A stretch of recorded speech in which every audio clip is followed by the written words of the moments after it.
ओम शांति। अॼु जी मुरली तारीख़ है 21/10/2021। अज मिठा मिठा शे बाबा ब्रह्मा जी तन द्वारा चवनि था, मीठी मीठी बच्चे ॿारनि जे अॻियां निराकार परमपिता परमात्मा ॻाल्हाइनि था। इहे ॿार ॼाणंदा आहिनि भॻवान खे ऊच चइबो आहे न, ऊचो उन्हनि जो ठाव रहण जो स्थान त मशहूरु आहे।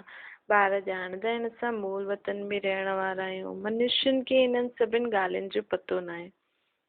गॉड फादर चईंदा आहिनि तव्हां ॿार बग़ैर अहिड़ो कोई मनुष्य न आहे जंहिंखे पतो हुजे कि निराकार भॻवान बि हिकु बार हिन सृष्टि ते अची करे ॻाल्हाईंदो आहे। निराकार आहे न, हिन करे कंहिंजी ॿुधी में न ईंदो आहे कि कीअं ॻाल्हाईंदो आहे। पतो न हुजण जे कारण गीता में कृष्ण जो नाम लिखी छॾियो अथनि। श्री जी भॻवान वाच्य त लिखियलु आहे, लेकिन भॻवान कहिड़ो भॻवान कीअं ॻाल्हाईंदो आहे न सम्झण जे कारण कृष्ण जो नाम लिखी छॾियो अथनि। हाणे ॿारनि जे अॻियां बाबा अची करे ब्रह्मा जे तन में अची करे ॻाल्हाइनि था। सम्मुख न ईंदा त असां उहो ॻाल्हाईंदो कीअं, असां ॿुधंदासीं कीअं। परे खां भल ॿुधंदासीं, परंतु निश्चय न थींदो न। ॿुधंदा बि आहिनि भॻवान वाच्य यथार्थ रीति सां पाण ई ॿार ॼाणंदा आहियूं।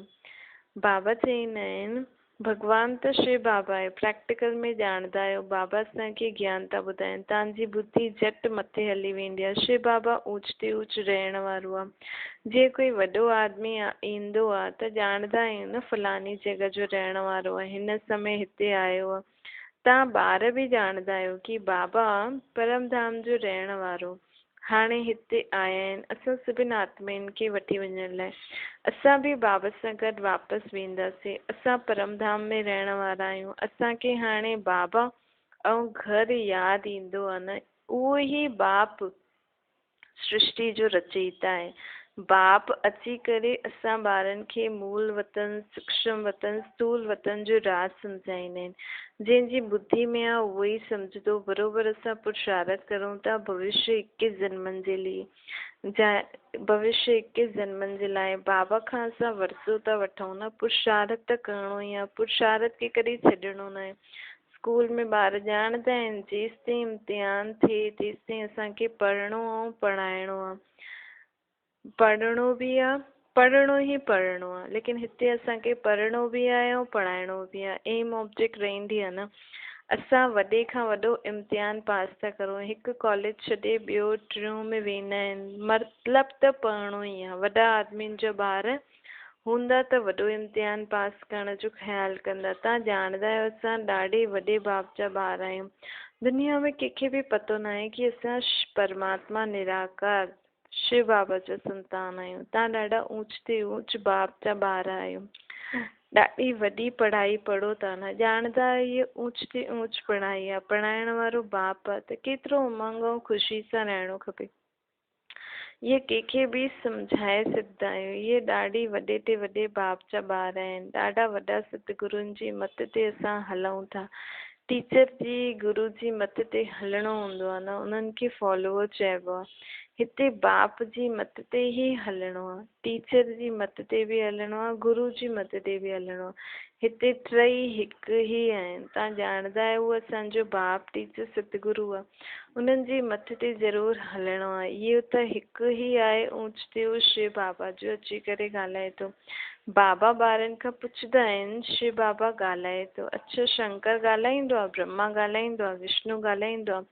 कंहिं चयो शिव ऐं ब्रह्मा ॻाल्हाईंदा आहिनि, विष्णु शंकर न। बाबा चईं विष्णु जा 2 रूप लक्ष्मी नारायण हूंदा आहिनि त छा उहो ॻाल्हाईंदा न, गूंगा हूंदा छा, ज्ञान न ॻाल्हाईंदा? पोइ कंहिं उत्तर ॾिनो कि ज्ञान न ॻाल्हाईंदा। बाबा चईं मां ज्ञान जी ॻाल्हि नथो करां, मां त सिर्फ़ु ॻाल्हाइण जी ॻाल्हि थो करां। वाच्य विष्णु लक्ष्मी नारायण ॻाल्हाईंदा न, शंकर न ॻाल्हाईंदो, इहे ठीकु आहे। बाक़ी टई छो न ॻाल्हाईंदा? विष्णु जा 2 रूप लक्ष्मी नारायण त ज़रूरु ॻाल्हाईंदा न। मनुष्य शिव बाबा जे लाइ सम्झंदा हूंदा कि उहो निराकार कीअं ॻाल्हाईंदो। तव्हां ॿार ॼाणंदा आहियो शिव बाबा बि हिननि में अची करे ॻाल्हाईंदा आहिनि। ब्रह्मा खे बि ॻाल्हाइणो हूंदो आहे न, एडॉप्टेड आहे न। सन्यासी माण्हू बि पंहिंजो नाम सन्यास खां पोइ बदिली कंदा आहिनि। तव्हां बि सन्यास कयो आहे त तव्हांजो नाम बदिलणो खपे। पहिरियों बाबा जो नाम रखें, शिव बाबा पहिरियों ब्रह्मा बाबा जो नाम रखें, परंतु बाबा चई मां ॿियनि जा बि नाम रखिया, पोइ ॾिठो कि ये त फारक थी था थियनि, आश्चर्यवन सनंती कथंती भागनि थी था थियनि, हिन करे नाम रखणु बंदि कयो। अॼुकल्ह त माया बि ॾाढी तेज आहे। बाबा चई बुद्धि चईंदी आहे जॾहिं लक्ष्मी नारायण जो राज हुयो त हुनखे विष्णुपुरी चईंदा हुयासीं। इहे एम एंड ऑब्जेक्ट बुद्धि में रखो। विष्णु जा 2 रूप श्री लक्ष्मी श्री नारायण राज्य कंदा आहिनि, त ॻाल्हाईंदा छो न हूंदा। बाबा हितां जी ॻाल्हि नथो करे, मनुष्य त चईंदो निराकार कीअं ॻाल्हाईंदो। हुननि खे पतो न आहे कि निराकार कीअं ॻाल्हाईंदो। हुननि खे पतित पावन चईंदा आहिनि। उहो ज्ञान जो सागर बि चैतन्य प्यार जो सागर आहे न। हाणे प्यार प्रेरणा सां त न ॾींदासीं न, उहो बि हिन में प्रवेश करे ॿारनि खे प्यार ॾींदा आहिनि।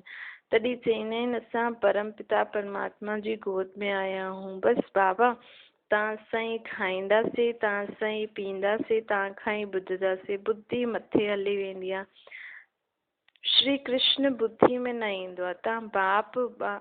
तव्हांखे बाप वेही करे पढ़ाए थो, सम्झाए थो न। कंहिंखे पंहिंजे ॿारनि खे जेका न ॼाणंदा आहिनि उन्हनि खे कीअं सम्झाईंदो। तव्हां जहिड़ा भाग्यशाली कोई न आहे। तव्हां ॼाणंदा आहियो असां केतिरा उच्च पाठधारी आहियूं।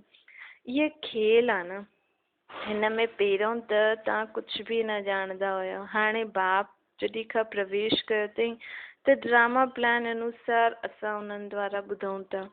बाबा चईंदा आहिनि मिठा ॿार तव्हां ॼाणंदा आहियो कि मां निराकार आहियां, असां आत्माउनि जो बाप आहे। इहा ॻाल्हि कोई शास्त्र नादी में न लिखियलु आहे। हाणे तव्हांजी बुद्धि विशाल थी त स्टूडेंट पढ़ंदा आहिनि, बुद्धि में सॼी हिस्ट्री जोग्राफी अची वेंदी आहे न। परंतु इहे कंहिंजी बुद्धि में ईंदो आहे कि बाबा किथे आहे। यथार्थ रीति तव्हां ॿार सम्झंदा आहियो। प्रैक्टिकल में उहो ख़ुशी अनुभव थिए थी न। बाबा परम धाम मां ईंदा आहिनि असांखे रोज़ु पढ़ाइण। सॼो ॾींहुं आपस में ईअं ई रोअ रियान करो। सिवाय हिन ज्ञान जे बाक़ी सभु सत्यानाश करण वारी ॻाल्हियूं आहिनि। शरीर निर्वाह अर्थ तव्हांखे धंधो आदि बि करिणो आहे ऐं साथ साथ इहे रूहानी सर्विस बि करणी आहे। तव्हां ॼाणंदा आहियो बराबरि इहो भारत स्वर्ग हुयो, इन लक्ष्मी नारायण जो राज्य हुयो। जो भी देवताउनि जा चित्र आहिनि उन्हनि जो यथार्थ ज्ञान तव्हांजी बुद्धि में अथव न। नंबर 1 श्री लक्ष्मी श्री नारायण जो चित्र उठायो, वीचार करो बराबरि इहे भारत में राज्य कंदा हुया त हिकु ई धर्म हुयो। राति पूरी थी, ॾींहुं शुरू थियो आहे, अर्थात कलयुग खां पोइ सतयुग ईंदो। कलयुग ई राति, सतयुग आहे सुबुह। वीचार सागर मंथन करिणो आहे कि इन्हनि इहे राज्य कीअं पायो जॾहिं कलयुग जे अंत में हिकु बि राजा ई न आहे। सतयुग में राजा ई आई त आख़िर हिननि खे राजा कीअं ॾिनी। जीअं चइबो आहे सागर में पत्थर विझो त लहरियूं ईंदियूं आहिनि, ईअं ई तव्हां बि पत्थर मारो। मनुष्यनि खे सम्झायो कि इहे ख़्यालु करो भारत में हिन देवी देवताउनि जो राज्य हुयो, जंहिंजी ई पोइ भक्ति मार्ग में मंदिर आदि ठाहींदा आहियूं, पोइ उन्हनि जा मंदिर लूटे वेंदा आहिनि। कल्ह जी त ॻाल्हि आहे। हाणे भक्ति मार्ग आहे त ज़रूरु हुननि खां अॻियां ज्ञान मार्ग हूंदो न। ये सभु ॻाल्हियूं तव्हांजी बुद्धि में आहिनि। बाप बि अची करे पंहिंजी जीवन कहानी ॿुधाईंदो आहे, तव्हांखे इहे यादि छो न पईंदी आहे। बाबा अची करे असांखे सॼी नॉलेज थो ॿुधाए, समझ बि खपे न। कंहिंखे बि इहे ॻाल्हियूं ॿुधाए। इहे चित्र आहे असांजी एम एन ऑब्जेक्ट। श्री लक्ष्मी श्री नारायण सभिनि खां वॾा किंग एंड क्वीन हुया। भारत स्वर्ग हुयो, कल्ह जी ई ॻाल्हि आहे। पोइ हिननि खे राज्य गद्दी कीअं ॾिनी, कीअं गवाई। हिननि पंहिंजे ॿार बि भल इहे सभु ॿुधंदा आहिनि, परंतु कॾहिं बुद्धि में टपकंदो न आहे, बुद्धि में यादि बि न ईंदो आहे। अगरि यादि अचे त ॿियनि खे बि सम्झायूं, आहे त ॾाढो सहज। तव्हां हिते इहे लक्ष्मी नारायण जहिड़ो ठहो था न। बाबा चवनि था सम्झायो 5000 वर्ष जी पहिरियों जी ई ॻाल्हि आहे। इन खां लॉन्ग अगो कुझु हूंदो न आहे। सभिनि खां पहिरियों इहो ई हुयो। बाबा चईंदा आहिनि सभिनि खां पुराने ते पुराने भारत जी कहानी इहे ई आहे। रियलिटी में सची कहानी इहे ई आहे। सभिनि खां वॾी कहानी इहे ई आहे। इन्हनि जो राज्य हुयो, हाणे उहो राज्य आहे न, जरा बि कंहिंखे पतो न आहे। तव्हांजी बुद्धि में नंबरवार टपके थो। बाप चए थो मूंखे यादि करो। उहो बि पूरी रीति कोई यादि न कंदो आहे। बाप बिंदी, असां बि बिंदी, इहे बि बुद्धि में ठहिरंदो न आहे। कोई जी बुद्धि में त सुठी रीति टपकंदो रहंदो आहे। कंहिंखे त वेही करे सम्झायो त 4-5 घंटा लॻी वञनि। इहे ॾाढी वंडरफुल ॻाल्हियूं आहिनि। जीअं सत्यनारायण जी कथा वेही करे ॿुधाईंदा आहिनि, 2-3 घंटा वेही ॿुधंदा आहिनि। जंहिंजी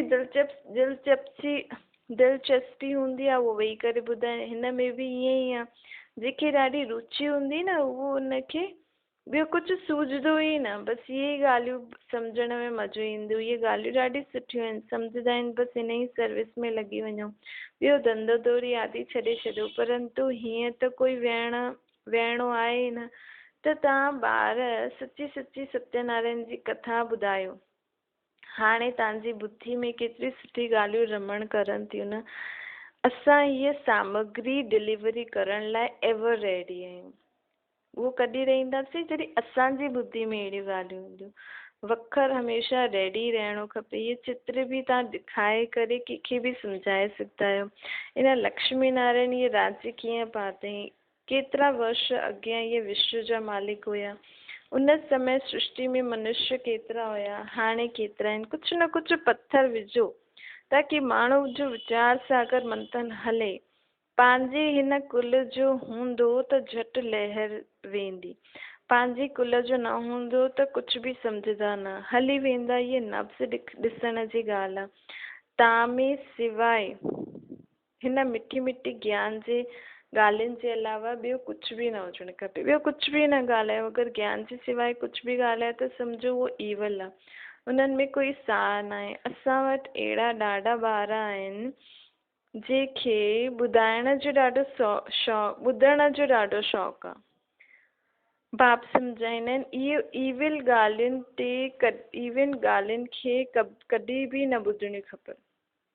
असांखे ईविल ॻाल्हियूं न ॿुधणियूं आहिनि, छो जो हिकु बार ॿुधंदासीं न त मन में उहो ॻाल्हियूं हलंदियूं, पोइ वापसि मन मां कढण में वरी उहो टाइम लॻंदो। तंहिंखां सुठो अहिड़ो कुझु ॾिसो ई न, अहिड़ो कुझु ॿुधो ई न, अहिड़ो कुझु करो ई न। कल्याण जी ॻाल्हियूं ई ॿुधो करो, न त मुफ़्त में पंहिंजी सत्यानाश, समय केॾो बर्बादु थींदो आहे। बाप त अची करे असांखे ज्ञान ई ॿुधाईंदो आहे।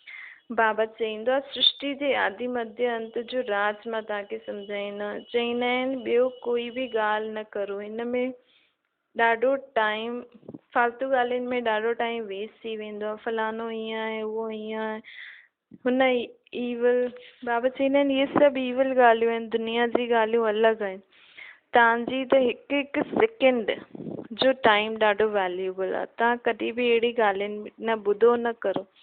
इन सां तव्हां बेहद, इन खां त तव्हां पंहिंजे बेहद जे बाप खे यादि करो, तव्हांजी ॾाढी कमाई थी वञे। जाते ताते बाप जो परिचय ॾियो, इहे रूहानी सर्विस कंदा रहो। सच्चा सच्चा महावीर तव्हां आहियो न, बसि सॼो ॾींहुं इहे ई तात लॻी रहे। कोई हुजे जंहिंखे असां रास्तो ॿुधायूं। बाप चए थो मूंखे अलफ़ खे यादि करो त ॿिए बादशाही मिली वेंदी। केतिरो सहज आहे। ईअं वञी करे सर्विस करणी आहे। ॿारनि खे सर्विस ते ॾाढो ध्यानु ॾियणो खपे। पंहिंजो ऐं ॿियनि जो कल्याण करिणो ई आहे।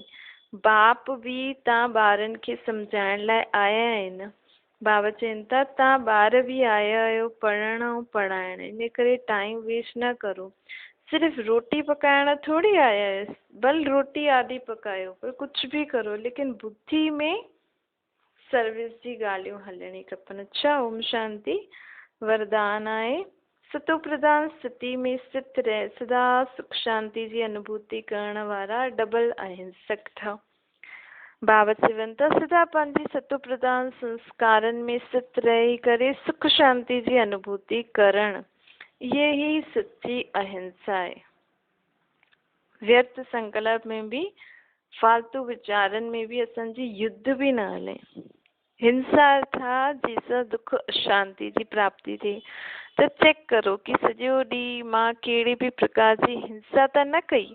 यदि कोई शब्द द्वारा कंहिंजी स्थिति खे डगमग कयो त इहा बि हिंसा आहे न। असांजे कंहिं शब्द द्वारा बि कंहिंजी स्थिति हलचल में न अचे। यदि पंहिंजे सतो प्रधान संस्कारनि खे दबाए करे ॿियनि जा संस्कारनि खे प्रैक्टिकल में लाहींदा आहियो त इहा बि हिंसा आहे। हिन करे महीनता में वञी करे महान आत्मा जी स्मृति में सां डबल अहिंसक ठहो। स्लोगन आहे सत्य सां गॾु असत्य मिक्स हूंदो आहे इन सां ख़ुशी गायब थी वेंदी आहे। इन करे सदा असांखे सत्य रहणो आहे त असांजी सदा ख़ुशी क़ाइमु रहंदी। छो जे जिते सत्य आहे उते बाप आहे, त बाप जंहिंसां गॾु आहे उहा आत्मा त सदा ख़ुशि रहंदी। अच्छा, ओम शांति।